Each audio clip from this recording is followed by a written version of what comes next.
thing.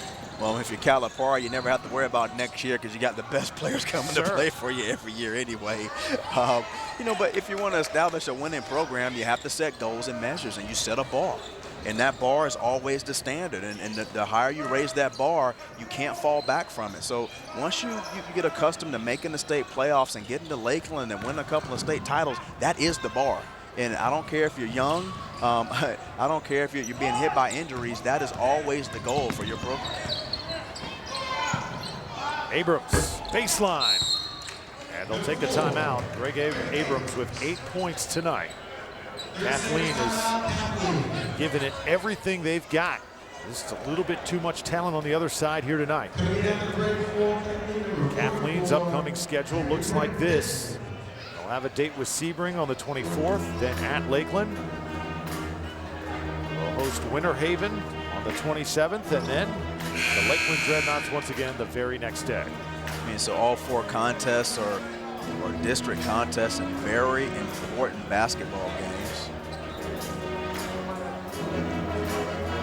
Really it becomes, you have to win the games you're supposed to win. Sure. And can you steal 1 or 2? Can they do some things a little differently the next time they play Winter Haven, now that they have some game film, to help them at least make the game a little closer?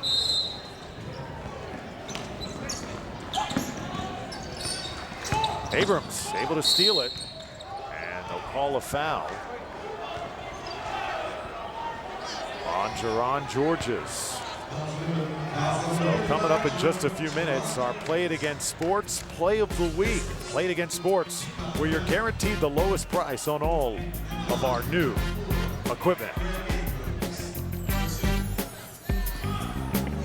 Greg Abrams to the line. The last 2 years he starred on the JV team. Now gets his chance on varsity. Doing a good job running the team.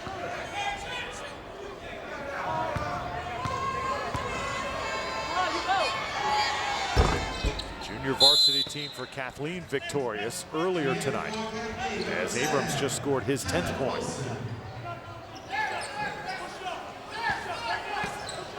Coach Woodside electing to give his starters a break.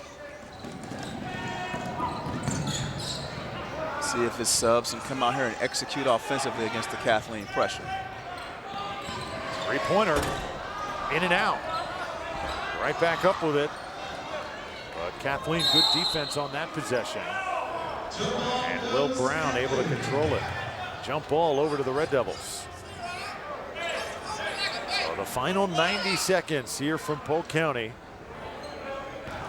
Winter Haven is led for pretty much the entire contest. And the Blue Devils are going to register their 12th win on the year. Will Brown fouled as Glennis Haynes hacked him that time. Will Brown, that possession, did a great job of making himself available in the middle of the floor against the pressure. Turned and faced the basket.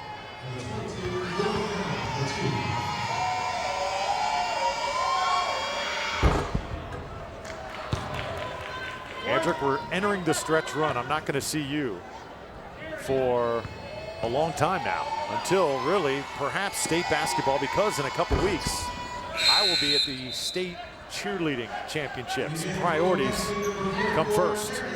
So I will not be with you at Tampa Prep and Berkeley Prep. So I got to ask you this. What are some of the teams that you feel have a legitimate chance to be with us at the Lakeland Center that first week of March?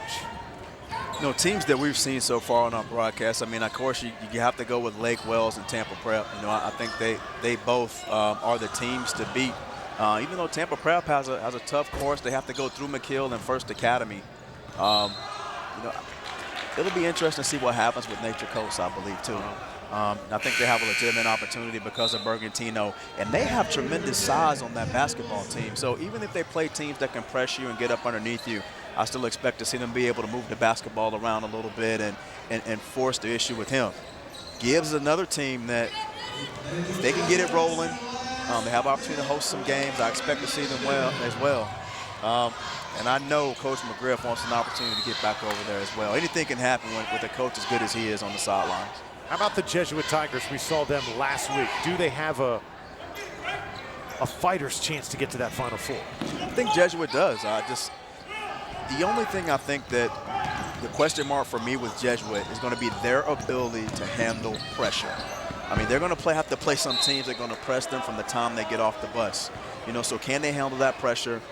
Can they find a way to get through it? And for a lot of those players, Drew, it's going to be the first time they've ever had to play in that format. Remember, they've never been the favorite to win a district.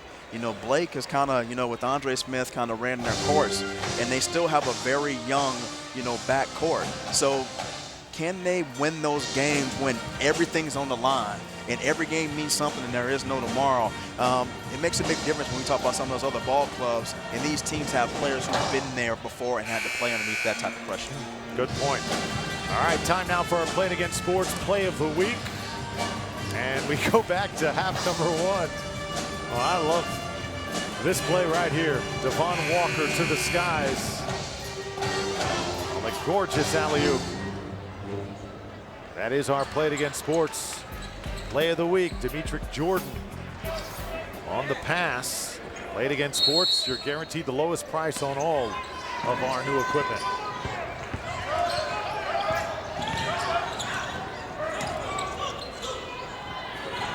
Kathleen still working on their pressure, and Winter Haven doing a great job of running the press break. Ishmael Celestin, the sophomore guard, puts it in.